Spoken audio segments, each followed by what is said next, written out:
Hello, and welcome to this brief presentation on integration using partial fractions. We're specifically looking at quadratic factors. A particular question in this particular presentation will be something of the form integral of 2x plus 3 divided by x minus 2 in brackets multiplied by x squared plus 3 in brackets, all with respect to x. In this particular example, the x minus 2 is a linear factor we've covered in the previous presentation, and the x squared plus 3 is a quadratic factor. Brief overview of the presentation contents. This presentation does assume you're familiar with partial fractions, with integration using standard forms, with differentiation using standard forms, integration of non-standard forms using substitution, and also the cover-up rule and substitution method and the equating coefficients method used to find the unknown constants in the partial fractions. There are presentations on partial fractions involving the use of the cover-up rule, substitution method and equating coefficients method. And there are separate presentations on integration using standard forms and integration using substitution, and also differentiation using standard forms. Strongly recommended that you've reviewed the previous presentations before reviewing this presentation, as there is very little recap in this presentation. As in all the previous presentations on partial fractions, there are important conditions that must be satisfied before undertaking the process of partial fractions. The first condition is that the numerator must be at least 1 degree less than denominator. So on the top line here, the 4x minus 5 is x to the power 1. On the bottom line, the x squared minus x minus 2, x to the power 2. So in this case, the numerator is lower order than the denominator. If a situation does arise where the numerator is not lower order than the denominator, then we need to use polynomial division to reduce the order of the numerator. And the second condition is that we should try and factorize the denominator, but if it will not factorize, we're left with quadratic factors to solve, as will be the case in this presentation. So considering the three types of partial fractions that can occur, in a previous presentation we considered linear factors, a separate presentation repeated linear factors, and in this presentation we're going to consider quadratic factors. Quadratic factors have the form of a function of x divided by the ax squared plus bx plus c. That's a quadratic equation that does not factorize. And in this particular case we're multiplying that by a linear factor x plus d. So resolving into our partial fractions, for the quadratic factor, the partial fractions will be ax plus b over ax squared plus bx plus c, and we add to that the linear factor, the c, over x plus d. You'll see in some of the questions we'll review in this presentation that the quadratic factors will be mixed with linear factors and sometimes repeated linear factors. Remember that capital letters A, B and C are the constants we are trying to find in the partial fraction process. This slide shows some reference material, standard integral tables shown here, with 4 items from our previous table shown in the previous presentation. In item 1 we have ax to the n, the polynomial format. In the second item we have x to the negative 1. In item 17 from our previous table we have the function dash x or the function of x format. And item 20 we have 1 upon a squared plus x squared format. We'll be integrating all of these functions in this presentation. For your reference, the laws and the rules of indices are stated here, along with the laws of logarithms.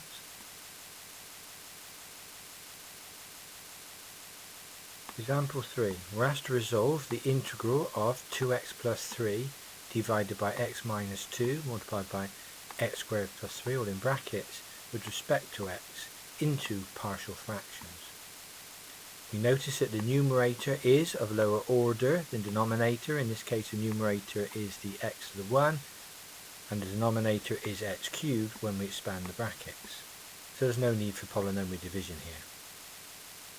So initially considering the partial fractions only, on the left hand side I have the original compound fraction given in the question, and on the right hand side I've written that in terms of the partial fractions. Notice in the compound fraction, the denominator, the x minus 2, is a linear factor, so in partial fractions form that's written as a over x minus 2 from our table on the previous slide. And the x squared plus 3 in brackets is actually a quadratic factor, so in this case that's written as positive bx plus c over the x squared plus 3. And that's again from our table on the previous slide. On the next line, we simply made both sides of the equation have the same denominator. Note, to make the common denominator on the right hand side, we have to multiply the constant a by the x squared plus 3 and the bx plus c by x minus 2. Notice that the bx plus c is placed in the bracket, and it must be in the bracket to ensure we have correct BODMAS. Also, on the right hand side of the equation, when we're forming the common denominator, we must ensure we do not affect the original question posed. And we can check that. If we were to cancel the x squared plus 3 on the top line with the x squared plus 3 on the bottom line, we are left with the constant a over the x minus 2. And that's the first partial fraction shown here. If we now cancel the x minus 2 on the top line with the x minus 2 on the bottom line, we are left with the positive bx plus c over the x squared plus 3. And we can clearly see we're left with the original partial fraction shown here. So the equation now with common denominators on both sides of the equation is labelled as 1 for reference. So now the denominators on both sides of the equation are the same. We can simply equate the numerators. And that's what's shown on the next line. The 2x plus 3 is equal to the a multiplied by the x squared plus 3 plus the bx plus c in brackets multiplied by the x minus 2 in brackets. Call that equations 2. All that's happened on the final line of the slide is that the bx plus c has been expanded with the x minus 2 bracket to produce bx squared minus 2bx plus cx minus 2c. And that's called equation 3 for reference. The expansion there is just used to help with the comparing coefficients method we'll use on the next slide. Example 3 continued. I just repeated the original compound fraction and its partial fraction form here on the right hand side of the slide for convenience, and also I've included equation 3 from the previous slide again for convenience. We'll refer to that in just a moment. So now I have to determine constants a, b and c in the partial fractions shown here on the top of the slide. Firstly, we're going to find constant a, which is a linear factor, so we're going to use the cover-up rule to find the constant. Don't forget that the cover-up rule finds all linear factors and also the highest power of the repeated linear factor. So to find the value of constant a from the partial fractions, we need to say to ourselves, what value of x do we need here to make the bracket become 0? Well, x is equal to 2 in this case. We then simply cover up the x minus 2 bracket and substitute the value of 2 wherever we see an x in the equation. So in this particular case, a is equal to 2 multiplied by x, so that's 2 multiplied by 2 plus 3 in the numerator, and it's divided by x squared, so that's 2 squared plus 3 in the denominator. Evaluating, a is shown to be 1. We're going to use the comparing coefficients method to find the constants b and c in the above equation shown here. Now there are actually 3 equations we can generate using equation 3 shown here. We can generate an equation based on the x squared terms, on the x terms and on the constants. But as we know the value of a from the cover-up rule, we only need to generate 2 equations in this particular case. So firstly we're going to compare coefficients of the x squared terms to find an equation. Notice on the left hand side of equation 3 there are no x squared terms, so 0 on the left hand side of the equation. On the right hand side, expanding the first bracket, we would have ax squared and we have a plus bx squared. So a plus b are the coefficients associated with the x squared terms. From the cover-up rule above, we already know that a is equal to 1, so putting the value of 1 into the equation and solving, we find that b is equal to negative 1. To generate a second equation, we're going to compare the constant terms. Notice on the left hand side of equation 3, constant term is positive 3, shown here. And on the right hand side of equation 3, we have 3a, shown here, and also negative 2c, shown here. Those are constants. Again, from above, we know that a is equal to 1. So placing the value of 1 into the equation and rearranging the equation, we actually find that c is equal to 0 in this particular case. So now we found all the unknown constants in the equation. We know the value of a is equal to 1, the value of b is negative 1, and the value of c is 0 in this case. We can now undertake the integration process, which is shown on the following slide. Example 3 continued. So now, knowing that the value of a from the previous slide was 1 and the value of b from the previous slide was negative 1, we can now write the compound fraction in terms of partial fractions. So our original compound fraction of 2x plus 3 divided by x minus 2 multiplied by x squared plus 3 can now be written as 1 over x minus 2, and we subtract from that the x over the x squared minus 3, noting that constant c, of course, was 0 in this particular case. So now we can get back to the original problem, which was an integration problem. So now we've got to integrate the left hand side with respect to x, and we're going to integrate the partial fractions on the right hand side with respect to x. Noting that we've taken away the second integral in this particular case. Note that the first integral, the integral of 1 upon x minus 2 respect to x, is actually a standard form because the numerator is the first differential of the denominator. So from our standard tables on the previous slide, that's denoted as f dash x over fx. That produces an integral of ln of the magnitude of the function of x plus the constant integration c. Example 3 continued. So the second integral of x divided by x squared minus 3 respect to x is not in standard form, so we're going to try the substitution method. The substitution method, we're going to let u is equal to x squared minus 3. We differentiate u with respect to x, so du by dx is equal to 2x, and rearranging dx is equal to du divided by 2x. We've considered the substitution method in the previous presentation. So now, considering our integral in terms of x, and now we write it in terms of u, we will get the integral of x multiplied by u to the negative 1. In other words, I brought the u term to the top line, multiplied by dx, which is du divided by 2x in this case. Notice that the x in the top line cancels with the x in the bottom line. And rewriting with the half outside of the integral, we get a half multiplied by the integral of u to the negative 1 with respect to u. That's now standard form of x to the negative 1 with respect to x in our standard tables, and that will integrate to ln u divided by 2 in this case, plus c. And back substituting for u, that's ln of x squared minus 3 divided by 2, plus the constant integration c. So now the original compound fraction that we had to integrate in the original question can be written as ln of x minus 2 minus ln of x squared minus 3 divided by 2 plus the constant integration c. Notice on the next line on the right hand side, the second term is now written as the minus ln of the x squared minus 3 all square rooted plus the c. Note for your reference here that the half of ln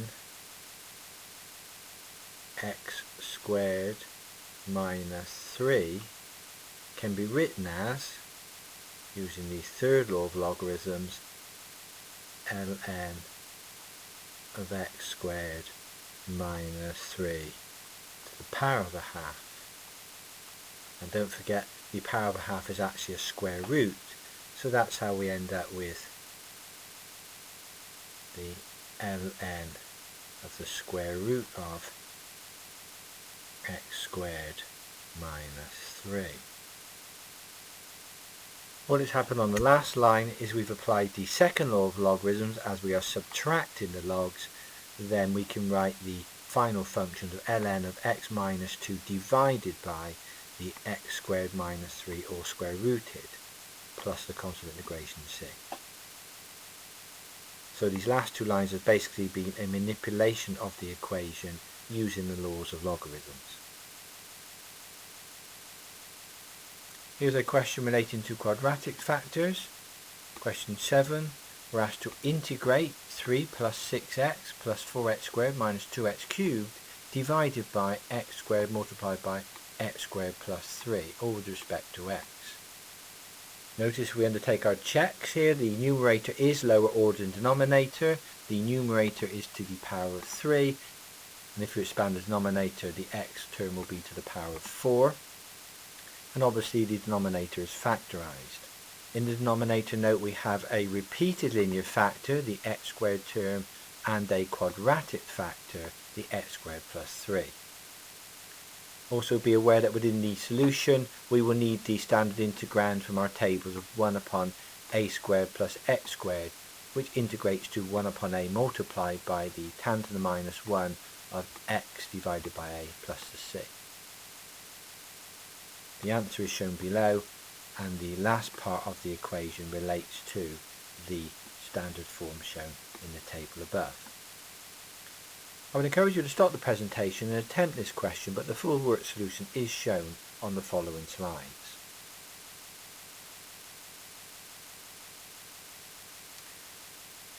So question 7, solution. We're asked to integrate 3 plus 6x plus 4x squared minus 2x cubed all over x squared multiplied by x squared plus 3 with respect to x.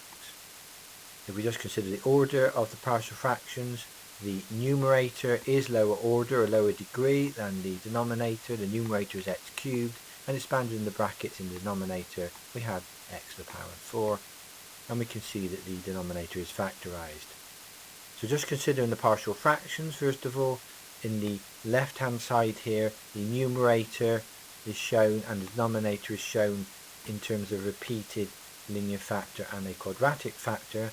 I've just added the plus naught there just to show the pattern for the repeated linear factor we used in previous presentations, but it's basically x squared multiplied by the x squared plus 3. If we now go back to our standard tables, the repeated linear factor, the x squared, will be written as a over x plus b over x squared for the repeated linear factor, and the quadratic factor will be written as cx plus d over x squared plus 3.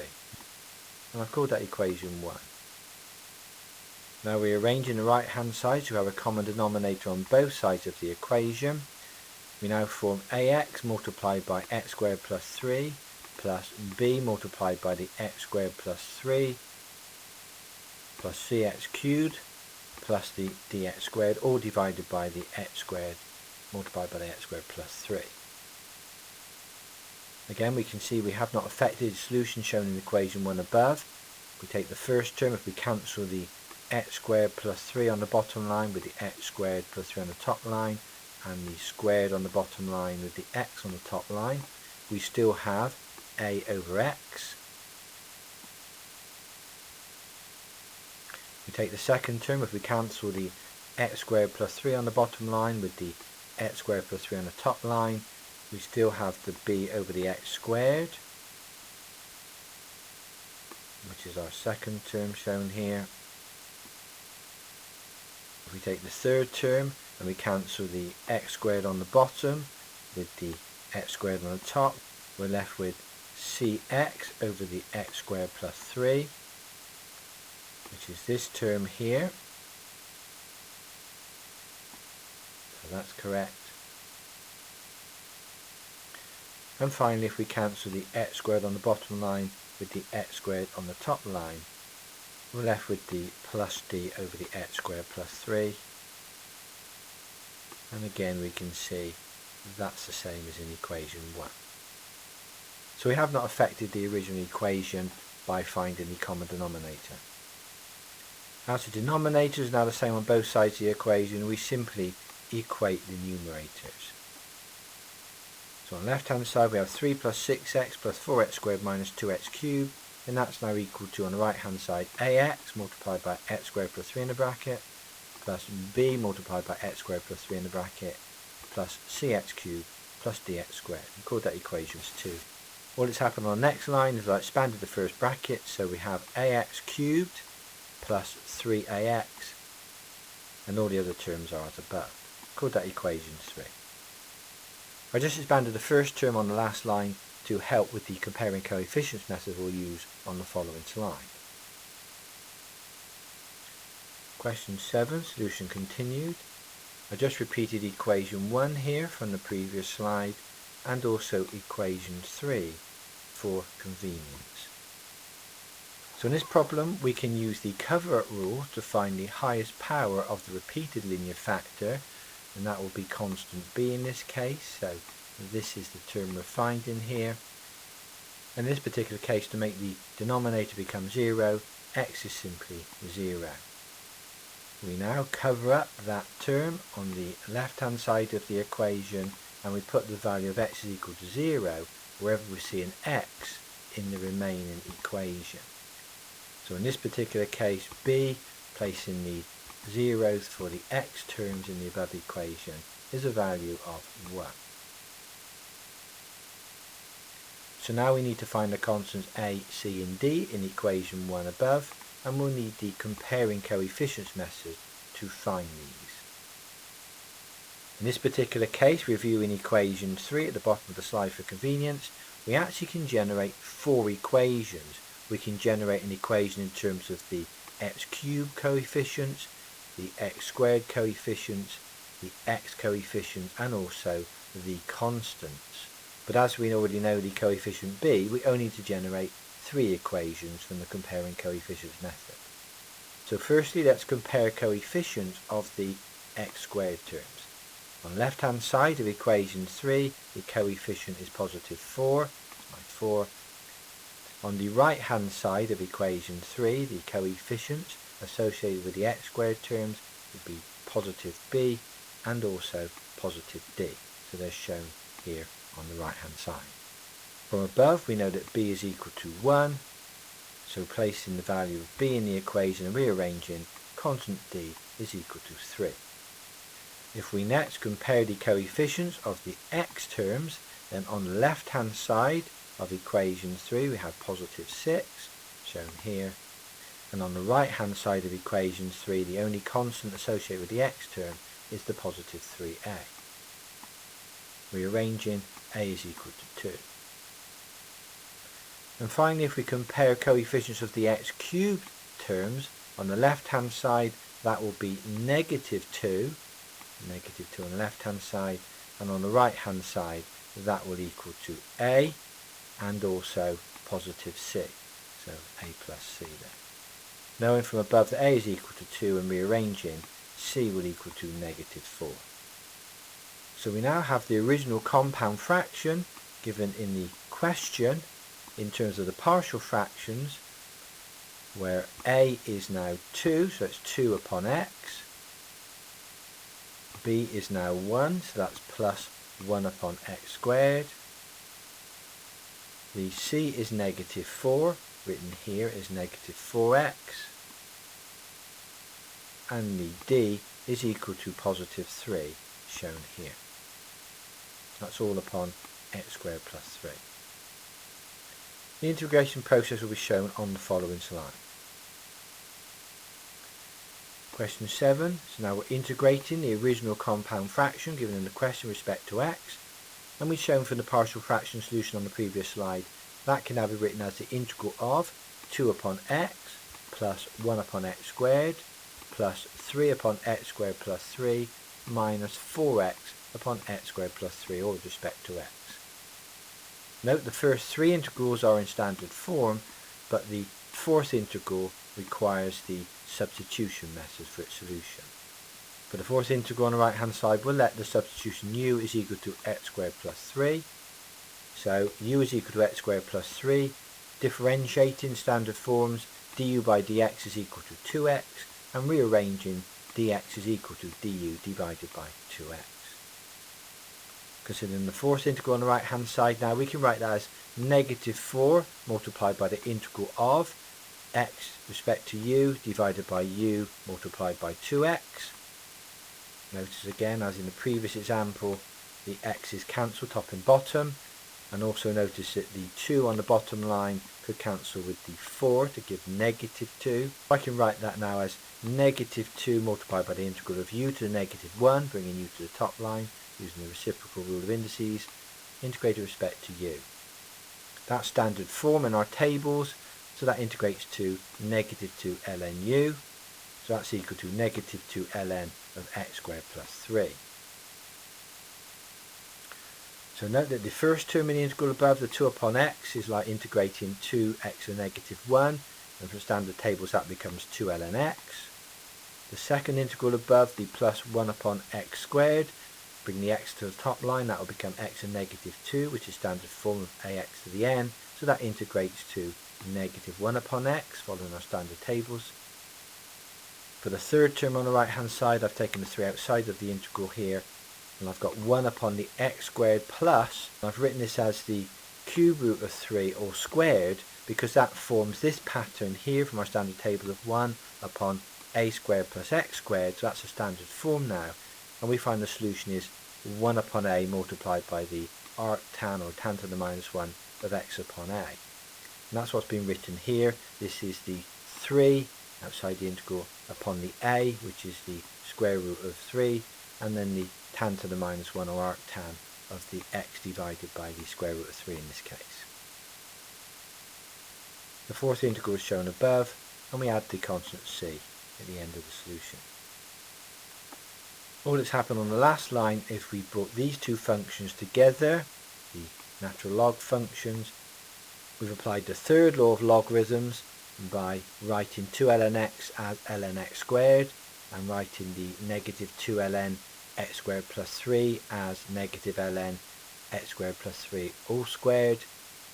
And then we applied the second law of logarithms to divide the terms, so we end up with ln of x over x squared plus 3, and they're all squared in this case. The other integrals are as shown in the previous line. Just note that this constant here has been simplified because 3 divided by the square root of 3 can be written as the square root of 3. I would encourage you to stop the presentation and review the solution of the final 2 lines there. It relates to the use of the laws of logarithms. A tutorial question for you to attempt. We're asked to determine the integral of x squared minus x minus 13 divided by x squared plus 7 in the bracket, and that's multiplied by x minus 2, all with respect to x. For your reference, note this is a quadratic factor in the first bracket, and this second bracket is a linear factor. So you need to account for that in your partial fractions formatting. The answer is shown here in the square brackets, and again within the solution you'll need to make use of the integrand 1 upon a squared plus x squared. I encourage you to stop the presentation and attempt this question, but the full worked solution is shown on the following slide. So here's the full solution for the question 1. We're asked to determine the integral of the x squared minus x minus 13, all divided by the x squared plus 7 in the bracket and the x minus 2 in the bracket with respect to x. I would suggest you stop the presentation and work through a solution in detail at your own pace. Notice here in the first line we've considered the ax plus b over the x squared plus 7 as the quadratic factor, and then the linear factor of the c over the x minus 2 here. On the next line we have the common denominators on both sides of the equation. Again, I will let you review how we achieve that by factoring up the numerators appropriately. So then we equate the numerators, and you'll see that I've expanded this first bracket on the right hand side here. Question 1 continued. I've used the substitution method to find the value of constant c by letting x equal to 2 in this case. You can use the cover-up rule if you want to, as we did in the previous examples, and c is equal to negative 1. Then I've used the comparing coefficients method to find constant a and b. I've equated the x squared coefficients, and I found that a is equal to 2, and I've equated the x coefficients, and I found that b is equal to 3.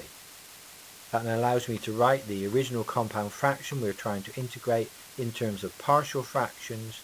So I've written that as 2x plus 3 divided by x squared plus 7 minus the 1 upon x minus 2 integrated with respect to x. Now next line I've simply taken this first term here and expanded that in terms of its partial fraction, so that's now 2x over the x squared plus 7 plus the 3 over the x squared plus 7, and I'm subtracting the x minus 2, and that's all raised to the power of negative 1 as I've brought the x minus 2 to the top line. We're integrating, of course, with respect to x. Question 1 solution continued here.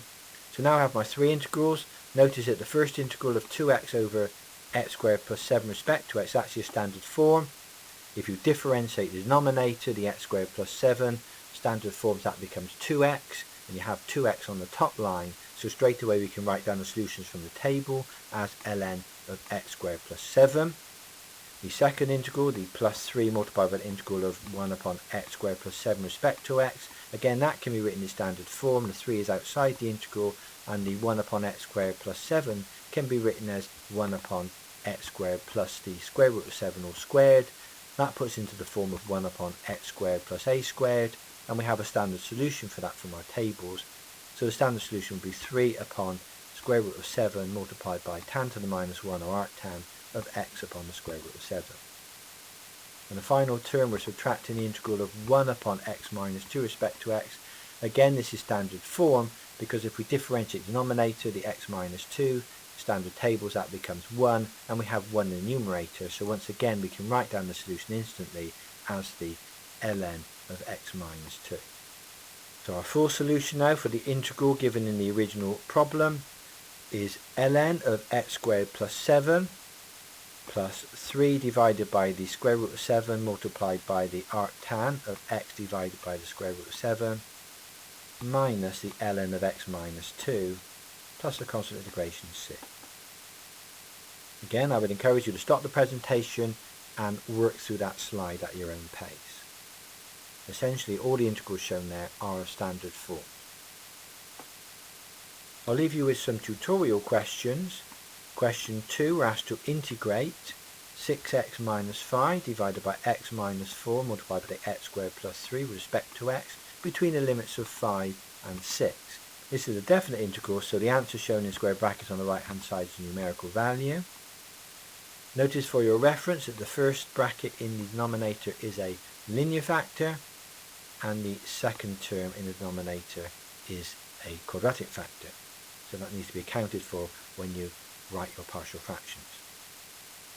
Questions 3 and 4 look like they're quadratic factors because they have x squared terms in the denominator, but actually you can factorize both of those brackets. So you can actually solve this by the linear factor process. Again, initially they look like quadratic factors, but they do actually factorize. So I'll leave you with that little process to think through. Factorize 16 minus x squared and factorize x squared minus 9, and you should find when you integrate them using the linear factor solution, you get the answer in the square brackets on the right hand side. Here's the bibliography used to help generate the presentation, a very good engineering textbook for technician engineers. I would encourage you to review the appropriate section in this book for further information. I hope this presentation has been of interest to you, and thank you for viewing.